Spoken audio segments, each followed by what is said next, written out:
नमस्कार दोस्तों, आप सभी का स्वागत है आपके अपने YouTube channel Aftab study classes में। दोस्तों, इस वीडियो में हम लोग क्लास 10 के लिए साइंस के इम्पॉर्टेंट क्वेश्चंस को यहाँ पर देखेंगे। दोस्तों, ये जितने प्रश्न आपके सामने लिखे हुए हैं, ये सभी प्रश्न प्रीवियस ईयर के प्रश्न हैं और आपके लिए बहुत ही ज़्यादा इम्पॉर्टेंट हैं। दोस्तों, प्रश्न आपके लिए यहाँ पर क्या मिलेंगे कि हीरा क्यों चमकता है, तारे क्यों टिमटिमाते हैं, मरीचिका किसे कहते हैं, आकाश में इंद्रधनुष क्यों बनता है, आकाश का रंग नीला क्यों दिखाई देता है, सूर्योदय और सूर्यास्त के समय सूर्य लाल क्यों दिखाई देता है। ठीक है दोस्तों, तो इस प्रकार से आपके 6 प्रश्न आपको यहाँ पर देखने को मिलेंगे और दोस्तों वो भी दोस्तों आपको हैंड राइटिंग में। तो दोस्तों आप लोग इन प्रश्नों को अपनी कॉपी पर नोट भी कर सकते हैं और यहाँ पर दोस्तों आप लोग याद भी कर सकते हैं। तो आपको जो भी करना हो ठीक है आप कर सकते हैं। अगर दोस्तों आपको ये वीडियो अच्छा लगे तो आप लोग वीडियो को लाइक और चैनल को सब्सक्राइब ज़रूर करिएगा। तो चलिए शुरू करते हैं आज का वीडियो। हीरा क्यों चमकता है। हीरे के लिए क्रांतिक कोण बहुत कम होता है। पहला पॉइंट क्या है कि क्रांतिक कोण बहुत कम होता है। दूसरा देखिए, यह इस प्रकार काट कर बनाया जाता है कि जब कोई प्रकाश किरण हीरे में प्रवेश करे तो उसका आपतन कोण क्रांतिक कोण से बड़ा होता है। क्या होता है? आपतन कोण जो होता है ये क्रांतिक कोण से बड़ा होता है। अतः प्रकाश का पूर्ण परावर्तन होता है जिससे कि हीरा चमकदार दिखाई देता है। अब दोस्तों आप लोगों ने इस बात को समझ लिया होगा। अगर नहीं समझा है तो एक बार फिर से देखिएगा कि हीरे के लिए क्रांतिक कोण बहुत कम होता है और इसे इस प्रकार से काट के बनाया जाता है कि जब कोई प्रकाश किरण उसके अंदर प्रवेश कर जाती है तो क्या होता है, तो उसका आपतन कोण क्रांतिक कोण से बड़ा हो जाता है और प्रकाश का पूर्ण परावर्तन होता है जिससे हीरा चमकदार दिखाई देता है। अगर आपको अब भी याद ना हुआ हो तो आप लोग अपनी कॉपी कलम को निकालिएगा और कॉपी पर नोट कर लीजिएगा और 10 मिनट तक आप लोग अच्छी तरीके से इसको रिवाइज कर लीजिएगा 2-3 बार। आप कभी नहीं भूलेंगे। आपको एग्जाम में अगर दोस्तों आपने लिख दिया तो आपको इसको पूरे नंबर मिलेंगे जितने का आपका यह आएगा। ठीक है, तो इसलिए दोस्तों आप लोग इस पूरे को अच्छी तरीके से यहाँ पर देख लीजिएगा, याद कर लीजिएगा, स्क्रीनशॉट वगैरह ले लीजिएगा अगर आपने लिया है। ठीक है, आगे देखिए। इसके बाद दोस्तों इसके बाद हम देखेंगे प्रश्न नंबर आपका दूसरा यहाँ पर है कि पृथ्वी से आकाश का रंग नीला क्यों दिखाई देता है। दोस्तों ये प्रश्न भी आपके एग्जाम में कई बार पूछा गया है और बच्चों ने इसका आंसर भी गलत लिखा है या दोस्तों लिखा भी है तो टेनियर के हिसाब से लिख दिया है। दोस्तों क्या होता है कि अगर आप एग्जाम में टेनियर के टाइप से अगर आप प्रश्न लगाते हैं, आंसर लिखते हैं दोस्तों, तो आपको ठीक किसी भी मतलब मॉडल जो होता है, ठीक है, अगर वहाँ से अगर आप उसका उत्तर लिखते हैं दोस्तों तो ऐसा लगता है जैसे कि आपने नकल कर ली हो। लेकिन दोस्तों अगर आपने हैंड रिटन राइटिंग से अगर आपने यहाँ से याद कर लिया और ये लिख दिए तो ये कहीं पर भी आपका नकल में नहीं आएगा। ठीक है, तो इसलिए दोस्तों आप लोग इसको अच्छी तरीके से यहाँ पर याद करिएगा। पृथ्वी से आकाश का रंग नीला क्यों दिखाई देता है। देखिए आंसर इसका देखिए यहाँ पर, जब सूर्य का प्रकाश वायुमंडल से होता हुआ पृथ्वी पर पहुँचता है तो वायुमंडल में उपस्थित धूल और वायु के कणों के द्वारा उसका प्रकीर्णन होता है। बैंगनी और नीले रंग के प्रकाश का प्रकीर्णन सबसे अधिक होता है, अतः नीला और बैंगनी रंग चारों दिशाओं में फैल जाता है और इस प्रकार पृथ्वी से आकाश का रंग हल्का नीला दिखाई देता है। अब दोस्तों देखिएगा, जब आपका जो आकाश का जो मतलब सूर्य से आपका प्रकाश आएगा, ठीक है, तो पहले कहाँ आएगा, पहले आएगा वायुमंडल में और वायुमंडल में आने के बाद कहाँ पहुँचेगा, वायुमंडल में आएगा, फिर आपका आएगा पृथ्वी पर। तो पहला पॉइंट आपका है कि सूर्य का प्रकाश वायुमंडल से आता है, कहाँ, पृथ्वी पर पहुँचता है। ठीक है, वायुमंडल में दोस्तों क्या है, वायु वगैरह है। ठीक है, तो वायु है, इसमें धूल के कण वगैरह हैं, इन सभी से होता क्या है, प्रकाश जो है फैल जाता है। प्रकीर्णन मतलब होता है फैलता है, तो प्रकाश फैलता है और जिसमें क्या होता है कि बैंगनी और जो नीला होता है ये कुछ ज़्यादा फैल जाता है क्योंकि दोस्तों इसका प्रकीर्णन मतलब ये फैलता है सबसे अधिक, तो इसका प्रकीर्णन सबसे ज़्यादा होता है, इसलिए ये सब कहीं फैल जाता है, मतलब चारों दिशाओं में फैल जाता है। और इसलिए दोस्तों ये पृथ्वी जो है, अब ये पृथ्वी से आकाश का रंग जो है हल्का नीला दिखाई देता है। ठीक है दोस्तों, तो इस प्रकार दोस्तों आपका ये पॉइंट भी कंप्लीट हो गया होगा। आगे दोस्तों हम देखेंगे यहाँ पर नेक्स्ट क्वेश्चन को। यहाँ पर दोस्तों देखिएगा तीसरा वाला पॉइंट। ठीक है दोस्तों, यहाँ पर लगभग 6-7 पॉइंट हैं, यहाँ पर सभी पॉइंट आपके लिए इंपॉर्टेंट है, तो पूरी वीडियो को अच्छी तरह देखिए यहाँ पर। ठीक है, और याद भी कर लीजिएगा। यहाँ पर दोस्तों हम देखेंगे, ठीक है, प्रश्न आपसे दोस्तों कह रहा है कि सूर्योदय और सूर्यास्त के समय सूर्य का लाल दिखाई देना। आप देखते होंगे सुबह या शाम को आपको सूर्य बिल्कुल लाल दिखता है। ठीक है, तो ऐसा क्यों होता है, तो ये भी दोस्तों आपके एग्जाम में प्रश्न पूछा गया है और आपको पता भी होना चाहिए। देखिए आंसर देखिए इसका, सूर्योदय और सूर्यास्त के समय सूर्य से प्रकाश वायुमंडल में काफ़ी दूरी तय करके हमारी आंखों तक पहुंचता है। क्या होता है कि सूर्य हमसे बहुत दूर है, तो क्या होता है कि सूर्य से जो प्रकाश आता है वो वायुमंडल में बहुत दूरी तय करने के बाद हमारी आंखों तक आता है। और वायु में क्या होता है, धूल और वायु के कण होते हैं, इनके द्वारा प्रकाश का प्रकीर्णन होता है। समझिए, जो इससे पहले वाला था उसमें भी यही होता था, यहाँ पर वही हो रहा है, क्या होगा, प्रकीर्णन होगा, और जिसमें लाल रंग का प्रकीर्णन सबसे कम होता है। अब देखिएगा, अभी इससे पहले आपने पढ़ा है कि बैंगनी और नीले रंग के प्रकाश का प्रकीर्णन सबसे अधिक होता है। अगर आपके एग्जाम में आता है कि सबसे कम प्रकीर्णन किस रंग का होता है तो आप बताएंगे लाल रंग का। सबसे अधिक किसका होता है तो आप बताएंगे बैंगनी का। ठीक है, तो यहाँ पर दोस्तों देखेंगे कि आपको यहाँ बताना है कि लाल क्यों होता है। तो आपको यहाँ बताना है कि जो आपका बैंगनी नीला होता है वो आसमान में चारों दिशाओं में फैल जाता है। बचा आपका लाल।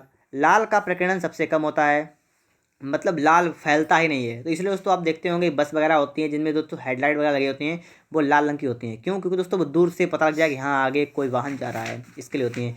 या आप देखते होंगे तो टावर वगैरह होता है, इसके ऊपर दोस्तों आपको अगर दिख रहा होगा, ठीक है, अगर आप देखते होंगे तो वहाँ पर दोस्तों आपको लाल बल्ब दिखेगा। ठीक है, सफ़ेद नहीं दिखेगा, क्योंकि दोस्तों सफ़ेद जो होता है वो दूर से दिखता ही नहीं है। लाल ऐसा होता है जिसका प्रकीर्णन सबसे कम होता है, फैलता सबसे कम है, तो बहुत दूर से हमें लाल दिख जाता है। इसलिए दोस्तों यहाँ पर कहा गया है कि लाल का प्रकीर्णन सबसे कम होता है और इसकी तरंगदैर्घ्य सबसे अधिक होती है। इसी के कारण सूर्योदय और सूर्यास्त के समय सूर्य लाल दिखाई देता है। अगर आपको याद ना हो पाया हो दोस्तों, आप लोग अपनी कॉपी पर नोट करिएगा, याद करिए दोस्तों। यहाँ पर लगभग 6 से 7 पॉइंट आपके हैं। अगर आपने याद कर लिए तो हो सकता है आपके एग्जाम में कोई एक प्रश्न आपके लिए आ जाए और वो आपको 2 से 3 नंबर दे जाए। ठीक है, तो इसलिए दोस्तों आप लोग पूरी वीडियो को अच्छी तरह यहाँ पर देखिएगा और प्रत्येक पॉइंट को याद करिएगा।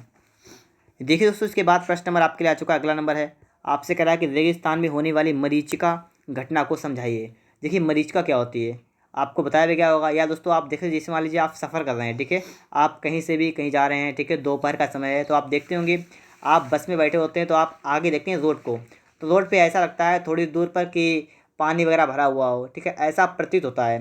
तो दोस्तों वही होती है आपकी मरीचिका। क्या होता है, रेगिस्तान में गर्मी के दिनों में लोगों को कुछ दूरी पर पानी होने का भ्रम हो जाता है, लेकिन वास्तव में पानी नहीं होता है। इस भ्रम को मरीचिका कहते हैं। देखिए बिल्कुल सिंपल, यहाँ पर मैंने आपके लिए लिखा हुआ है कि क्या होता है, गर्मी के दिनों में क्या होता है कि हमें लगता है कहीं पर पानी है, लेकिन वहाँ पानी पानी नहीं होता है। जो आपको यही भ्रम हो रहा है इसको कहते हैं मरीचिका। इसका कारण प्रकाश का पूर्ण आंतरिक परावर्तन होता है। ठीक है, आगे देखते हैं इसके बाद दोस्तों। यहाँ पर आप देखेंगे, ठीक है, प्रश्न नंबर आपके लिए आ चुका है। अगला नंबर देखिए क्या कह रहा है, आकाश में इंद्रधनुष का बनना। कि आकाश में जो इंद्रधनुष बनता है, ठीक है, उसके बारे में यहाँ पर बताया गया है। सूर्य का प्रकाश 7 अलग अलग रंगों से मिलकर बना होता है। ये बात आप सभी को पता भी होगी। सूर्य का प्रकाश होता है 7 रंगों से बना होता है। ठीक, मैं आपको आगे थोड़ा बताऊंगा अभी। ठीक है, आगे देखिए, प्रिज्म के जरिए इसका पता भी चलता है। क्या पता चलता है कि प्रकाश का रंग 7 रंगों से मिलकर बना होता है प्रकाश, ये हमें प्रिज्म से पता लगता है। इंद्रधनुष असल में प्रकृति का प्रिज्म होता है।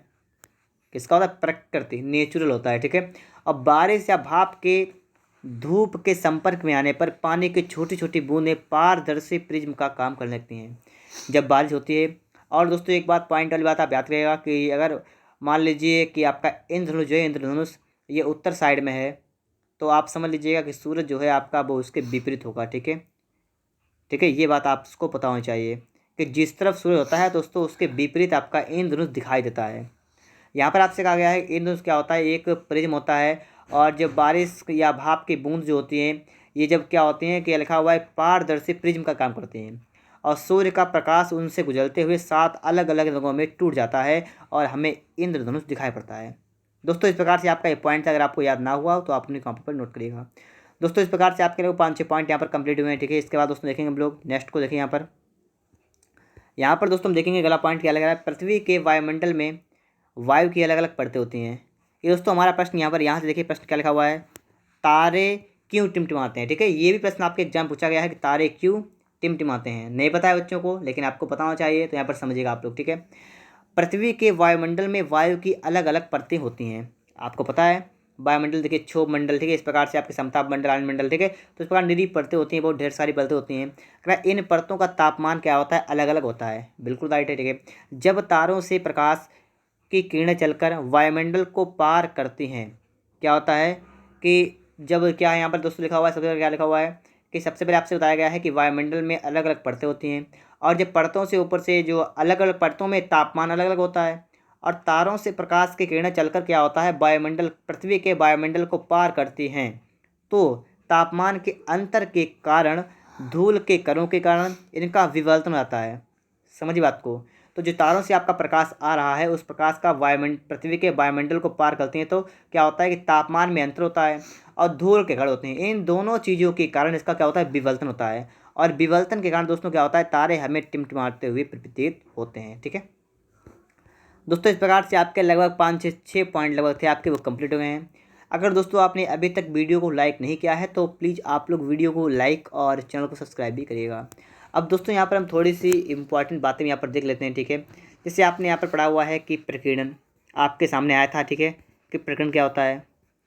और दोस्तों एक है आपका वर्ण विक्षेपण। इन दो के बारे में यहाँ पर हम जानेंगे, ठीक है। इसके बाद दोस्तों हम वीडियो को एंड करेंगे, ठीक है। तो अगर आपको नहीं पता है तो आप यहाँ पर सीखिएगा पहले, ठीक है, उसके बाद वीडियो को आप लॉक करिएगा। देखिएगा प्रकीर्णन क्या होता है, प्रकीर्णन मतलब होता है फैलना, ठीक है। देखिए बिल्कुल आसान भाषा जो होती है आपको, ठीक है, हम दोस्तों बिल्कुल आपको आसान भाषा में आपको हम बताएंगे, ठीक है। देखिए लिखा हुआ है कि प्रकीर्णन क्या होता है, तो देखिए फैलना। अब बात समझिए, प्रकीर्णन मतलब होता है फैलना, मतलब क्या, प्रकाश का फैलना जो होता है वो क्या कहलाता है, प्रकीर्णन कहलाता है। तो बात समझ गए होंगे आप लोग कि प्रकाश फैलेगा तो क्या होगा, प्रकीर्णन होगा। इसमें क्या होता है, अगर हम कहें ज़्यादा प्रकीर्णन किसका होगा, ज़्यादा, तो किसका होगा, बैंगनी, ठीक। और कम की बात है किसका होगा, तो कम किसका होगा, लाल का होगा।